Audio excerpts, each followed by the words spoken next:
আচ্ছা আজকে আমরা ভার্বর মডেল প্রাপ্তি মডেল আচ্ছা আমরা ভার্ব হইলো দুই প্রকার, একটা হলো প্রিন্সিপাল, একটা হলো অক্সিলারি। আর প্রিন্সিপাল ভার্বের মধ্যে আছে base form, present form of verb মানে ভার্ব 1, ভার্ব 2, ভার্ব 3, জিরান্ড আর ইনফিনিটিভ। সো এগুলো আমরা কমপ্লিট হয়ে গেছে। আজকে হলো অক্সিলারি ভার্ব। সো ভার্ব আমরা দুই প্রকার আছে, একটা হলো প্রিন্সিপাল, একটা হলো অক্সিলারি। সো অক্সিলারি ভার্ব হলো চার প্রকার, 4 টাইপস। একটা হলো বি ভার্ব, একটা হলো ডু ভার্ব, একটা হলো হ্যাভ ভার্ব, একটা হলো মডাল ভার্ব। সো বি ভার্বের মধ্যে আছে হইলো M, is, are, was, were।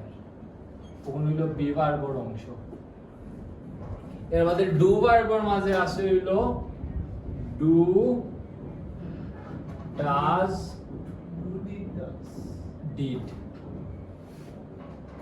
Have ভার্বের মাঝে আছে হইলো হ্যাভ, হ্যাজ আর হইলো হ্যাড। মডাল ভার্বের মাঝে আছে হইলো ক্যান, কুড, তারপরে হইলো মে। মে আই কামিং করছিলাম মনে আছে নি? পারমিশনও।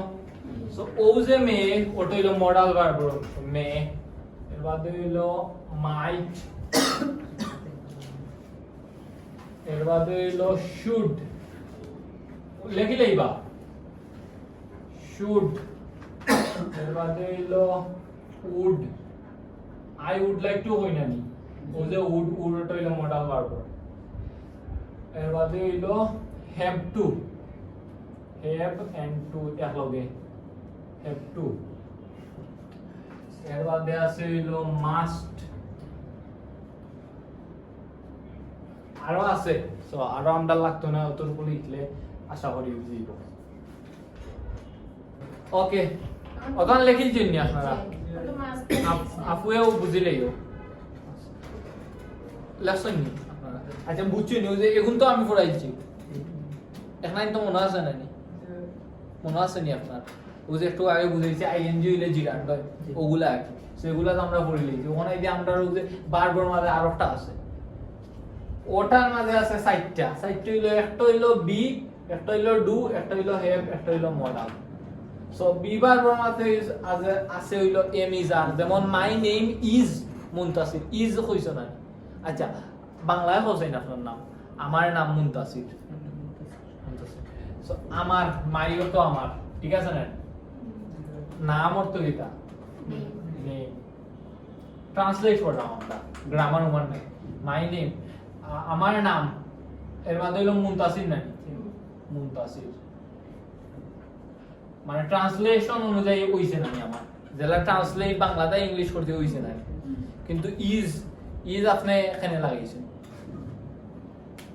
সবখানা পড়িয়ে আইছেন, নিয়ে আইছেন ইজ, বাট ইজর কোনো মিনিং দেননি, এর মধ্যে কোনো মিনিং আছে না। ইজ ছাড়া না নেই আমরা লাগছে। যেমন মাইয়ের তো আমার, নেইমর তো নাম, আমার নাম মুনতাসির। কিন্তু এগুলো ইংলিশে শুদ্ধভাবে লিখতে হইলে ইজ লাগানি লাগে, ইজ লাগানি লাগে না নি? ও ইজটা হইলো বি ভার্বের অংশ। এখন রিমেম্বার, ও যে হেল্পিং ভার্ব আছে, অক্সিলারি, অক্সিলারি মেইন ভার্বের এগুলো তো কিন্তু নির্দিষ্ট অর্থ আছে।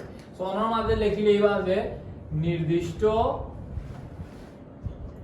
অর্থ আছে, অর্থ আছে। এখন তো নির্দিষ্ট কোনো অর্থ নাই, নির্দিষ্ট। ওকে স্যার, অর্থ নেই। ওকে,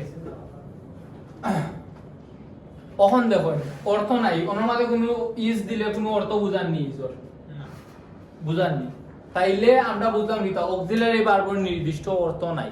যদিও এর মাঝে আমরা একটা অর্থ আনতে পারবো, যেমন আমার নাম হয় মুনতাসির, কিন্তু হয় আমরা কেউ কইনি। যেমন এটা হয় কলম কইনি, না কই এটা কলম, এটা একটা বোতল, এটা একটি কলম, আমার নাম মুনতাসির। সো ইজ অর্থ হয় বুঝায়, ইহা উহা এটা বুঝায়, বাট আমরা এটা লাগে না। সো এটার কোনো অর্থও নাই। এটার কোনো এটা দিলেও হয় না দিলেও হয় এটার কোনো অর্থ নাই সেম হইল আই এম জেবা তাই না কইছিন না তাই নাম আই এম জেবা ওখানে লেখা এম কিতা বিবার অংশ নাই সো ও প্রসঙ্গে আমরা ওটা পাইছি সো আই এম জেবা মানে আমি জেবা আই অর্থ কিতা আমি জেবা মানে জেবা আমি জেবা ঠিক আছে সো আমরা যদি ট্রান্সলেট করি মানে বাংলা টু ইংলিশ করি তাইলে আই জেবা এম হেনে লাগে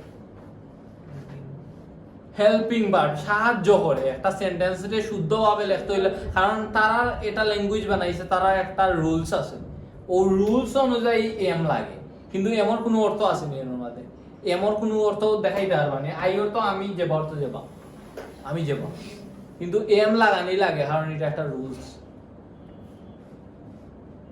ওটো হইলো বিভার সবটিও আছে সবটির নির্দিষ্ট কোনো মিনিং নেই জাস্ট খালি মডাল ভার্বের মিনিং আছে বাট মিনিংটা কিলা আছে আমি বুঝাইমু নেক্সট ক্লাসত ক্লিয়ার আপনারা তখন ক্লিয়ার তখন আপনারা কাম হইলো ও যে আগর ওগুলা অ্যানালাইসিস করা আর ও যে ওগুলা ক্লিয়ারলি শিখিয়া হওয়া বলতে গিয়ে বিভার বকিতে গিতা আছে দুবার বকিতে গিতা আছে হেবার বকিতে গিতা আছে মডাল ভার্ব বকিতে গিতা আছে